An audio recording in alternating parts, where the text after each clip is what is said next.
સુરત શહેરમાં રોગચાળાએ ફરી એકવાર ચિંતાજનક સ્થિતિ સર્જી છે। સચિન પાલી ગામના 1 વર્ષના બાળક ગણેશ પાસવાનનું તાવ અને શ્વાસ લેવામાં તકલીફને કારણે મૃત્યુ થયું, જેનાથી પરિવાર પર આફત ફાટી પડ્યું હતું। આ ઘટના પહેલા ગઈકાલે પણ એક બાળકીનું તાવને કારણે મૃત્યુ થયું હતું।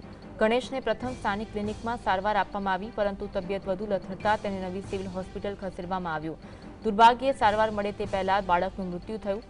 સુરતમાં આવા મોટાભાગના કેસ ઝૂંપડપટ્ટી વિસ્તારોમાંથી સામે આવી રહ્યા છે, જ્યાં સ્વચ્છતા અને આરોગ્ય સુવિધાઓની અછત રોગચાળાને વધારી રહી છે।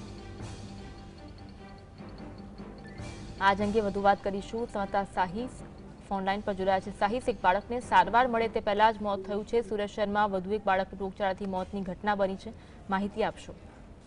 બિલકુલ ચોક્કસપણે સુરત શહેરની અંદર રોગચાળો વકરી રહ્યો છે, ત્યારે વધુ એક બાળકનું રોગચાળામાં મોત થયું છે।